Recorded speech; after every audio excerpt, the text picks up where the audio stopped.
Rahayu, Rahayu Sagung Dumadi. Om Swastiastu, Namo Buddhaya, salam kebajikan, salam, assalamualaikum warahmatullahi wabarakatuh. Ketemu lagi dengan saya, Cak Monyong, di pintu gerbang kesadaran bangsa Nusantara dalam diskusi kita Cahaya Batin menyampaikan tentang kesadaran kita sebagai bangsa Nusantara memahami tentang nilai-nilai Jawa di dalam pemahaman aksara Jawa. Hari ini sudah masuk kepada bulan September, di mana kita akan coba memahami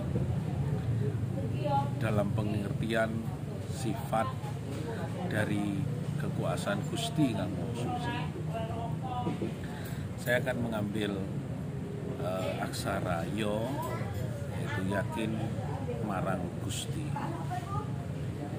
Betapapun menjadi keinginan kita di dalam penyempurnaan batin kita bersama-sama, bahwasanya kita dalam memaknai hidup dan kehidupan kita sudah barang tentu hidup ini adalah jalan di mana kita mencoba untuk menyampaikan dalam kehidupan kita selalu selaras dengan kita yakin bahwa siang dan malam adalah kekuasaan itu sendiri dari Gusti Kang Maha Suci.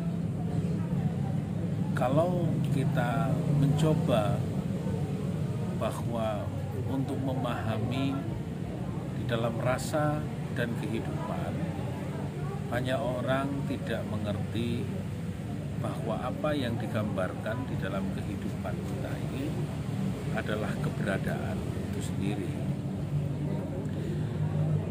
Kadang-kadang saya akan coba menjelaskan hakikat dari pemahaman apa yang disampaikan oleh Gusti Kang Maha Suci, oleh Allah di dalam kawedar kita hidup. Sebenarnya kalau memang kita tahu makna yang kita yakini, Islam mengajarkan kita untuk sholat duhur yang menunjukkan kepada dohir kita harus betul-betul yakin marang Gusti.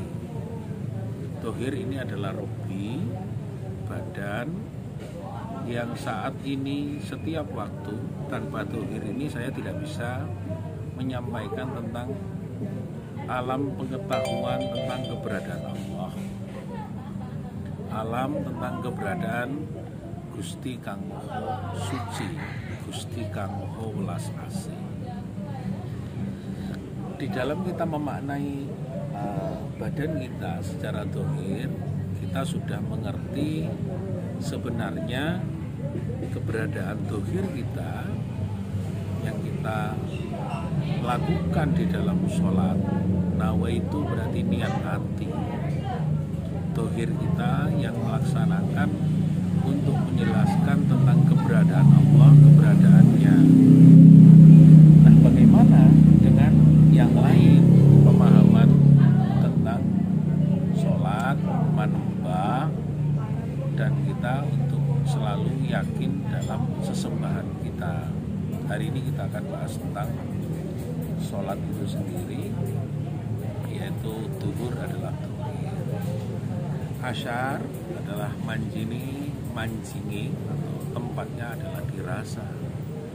Bagaimana dohir ini pada waktu asyar, rasa kita hanya yakin pada keberadaan, dan kenyataan dinyatakan oleh dohir rasa kita adalah kesempurnaan karena Allah, kesempurnaan kepada Kang Maha Suci, Kang Welas Asih.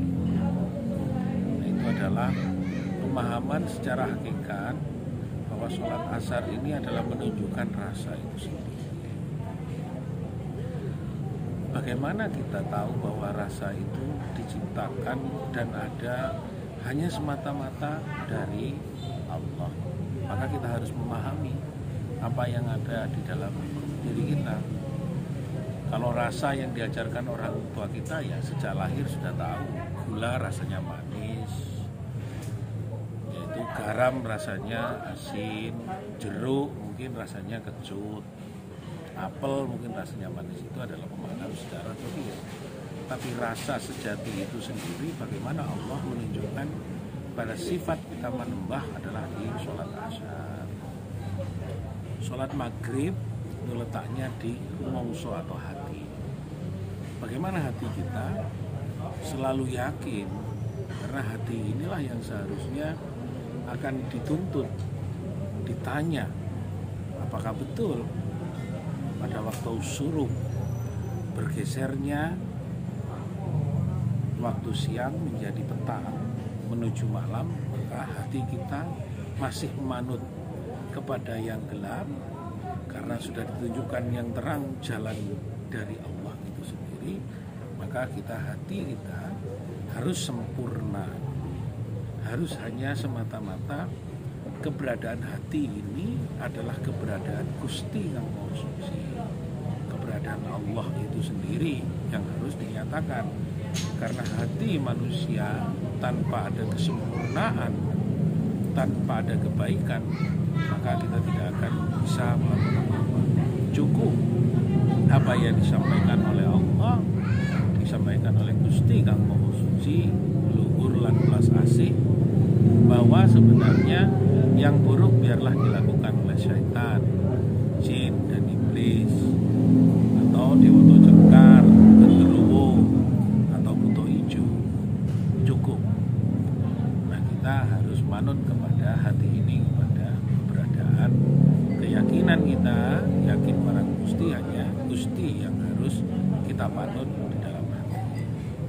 Sholat Isya di dalam makna hakikat maka adalah kesempurnaan pikiran, karena isyarah Isya itu sendiri adalah menunjukkan dan ditunjukkan bagaimana kesempurnaan pikiran kita. Hanya Allah yang bisa menunjukkan kesempurnaan pikiran kita. Tanpa Allah maka kesempurnaan itu tidak akan pernah ada. Tanpa kita harus betul-betul mengerti. Makanya pikiran ini disimpulkan sholat Isya karena lama sekali, hitam sekali, gelap sekali, lama sekali bisa menerima tentang keberadaan. Maka sudah sepantasnya apa yang menjadi kesempurnaan di dalam pikiran ini, maka pikiran inilah yang harus dikembalikan kepada kenyataan terhadap keberadaan Allah. Hanya Allah yang bisa menyempurnakan pikiran kita. Kalaupun kita bisa mendengarkan dari orang lain, tapi dalam sikap dan tingkah laku kita tidak semata-mata pikiran kita haturkan kesempurnaannya kepada Allah, maka kita akan berpikir tidak nyaman, tidak sempurna, tidak yakin kepada keberadaan Allah. Pada tingkatan inilah sebenarnya dari badan, dari rasa, dari hati, mongso, lan pikiran. Semoga kita masuk kepada sholat subuh. Sholat subuh adalah bagaimana kenyataan dari hati dan pikiran, hati kita dan kesempurnaan badan bisa dari kegelapan menuju jalan terang. Maka sholat subuh diisyaratkan itu atau digambarkan dilakukan sholat pada saat waktu menjelang matahari terbit. Maka bagaimana kita akan mampu untuk menyatakan tentang kesempurnaan badan, hati, pikiran dan rasa sehingga semuanya menjadi selamat. Di sholat subuh secara hakikat adalah bagaimana kesempurnaan badan, kesempurnaan kita dan kesempurnaan hati hanya semata-mata yo yakin marang Gusti Kang Maha Suci, welas asih luhur budi lan wicaksana hanya Allah.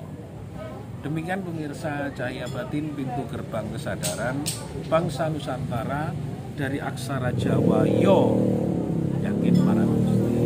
Cukup dalam saya berharap bahwa negara, pemerintah, kita mari sempurnakan sama-sama agar kita mendoakan negara dan bangsa Indonesia tetap menggunakan aksara milik kita sendiri, yaitu aksara Jawa sebagai awal dari pengertian dan pemahaman. Nanti terserah untuk saudara saya di Bali pakai aksara Bali 18, aksara Kawi, Hanacaraka Madura, Pahlawa, Sansekerta, Abukida, Gaganga, Lontara, Ganggang, Simalungun, Ingkung, Pakpak, dan semuanya itu adalah milik kita yang diajarkan leluhur kepada bangsa Nusantara. Semoga bermanfaat apa yang saya sampaikan, dan semoga pemerintah juga sama-sama masuk di dalam pintu gerbang kesadaran bangsa Nusantara agar muncul cahaya batin kita untuk sempurna negara yang kita cintai. Terima kasih. Rahayu, Rahayu, Sagung Tumati, Om Swastiastu, Namo Buddhaya, Salam Kebajikan, Salam, Assalamualaikum.